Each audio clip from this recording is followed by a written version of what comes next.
So USTM খন এখন fraud হয় তাত PhDও বিক্ৰী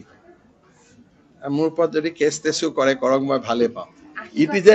ইটি যে ফ্ৰড হয় এতিয়া আমি সুপ্ৰিম কোৰ্টৰ মনিটৰিং কমিটিটো গৈ আছো পাহাৰ কাটাৰ ওপৰত আমাৰ পিটিশনো ৰেডি হৈ আছে একদম কমপ্লিটলি ইয়াতে আপোনালোকে চাব তাত ডিগ্ৰী পৰীক্ষা তাত একোৱেই নাই গতিকে এখন ইনষ্টিটিউচনৰ কথা পাতি লাভ নাই অসমৰ কিছুমান বুদ্ধিজীৱীক তেওঁ ৰাখিছে আৰু নিজৰ লগত তেওঁলোকে মাজে মাজে কৈ থাকে তাৰ বাদে একো নাই গতিকে এখন কমপ্লিটলি এটা ইটি যে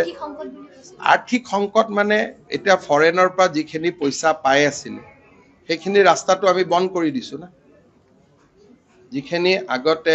এটা নেটৱৰ্কৰ পৰা তেওঁ ফৰেন ফান্ডিং পাইছিল এই ৰাস্তাবিলাকো আমি কবাত বন্ধ কৰি দিছো আৰু হয়তো বহুত পইচা থাকিব পাৰে নাটকো কৰিব পাৰে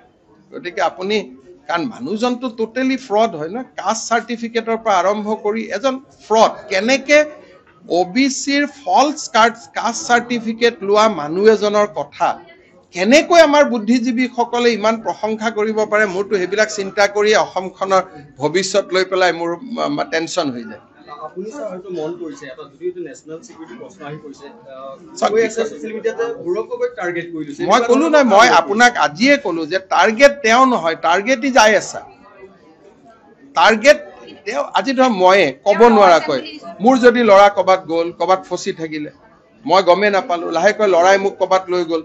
তো সেইকাৰণে আমি কোনোবা এজন ব্যক্তিক ব্লেম দিয়াৰ আগতে লাৰ্জাৰ কনস্পিৰেসিটো তাৰ ভিতৰত কি আছে গুটে ষড়যন্ত্ৰটো উলিয়াব লাগিব হেতুটোৰ ওপৰত মই যোৱাকালি কৈছো আৰু একেটা কথাকে মই কলো না মই এতিয়া যোৱা 3 দিন প্ৰথমতে আমি পলিটিক্যালি আৰম্ভ কৰিছিলো যে পলিটিক্যালি প্ৰতিদ্বন্দ্বীৰ ওপৰত কিবা আহিলে অলপ সলপ টুইট কৰা মজা লোৱা এটো এটা পলিটিক্যাল নিয়ম কিন্তু যেতিয়া ভিতৰত গভীৰতাত সোমাই গলো এতিয়া হেতু পলিটিক্যাল নহয় আৰু এটো ৰাষ্ট্ৰীয় নিৰাপত্তা আৰু নাথিং এগেইনষ্ট গৌৰৱ গগৈ যাৰ ওপৰত কেবিনেট ডিসিশনৰ পিছতে আপোনালোকে গম পাব যে গুটে বিষয়টো গৌৰৱ গগৈ কেন্দ্ৰিক নহয় এটা লাৰ্জাৰ ষড়যন্ত্ৰ হয়তো পিছত গৌৰৱ গগৈও ক'ব যে মইতো নাজানিছিলো ইমানবোৰ কথা it may be also so গতিকে আমি নিৰপেক্ষ তদন্ত এটা কেনেকে হ'ব লাগে আজি আমি কেবিনেটত কথা পাতিম আৰু যিখিনি তথ্য মোৰ হাতত থাকিব প্ৰধানমন্ত্ৰী গৃহমন্ত্ৰী ডাঙৰীয়াক দিয়াৰ উপৰিও মই মল্লিকাৰ্জুন খাৰগে আৰু ভূপেন বৰাকো মই জনাম যাতে ইয়াক লৈ পলিটিক্স নহয় স্যাৰ লাস্ট প্ৰশ্ন বাজেট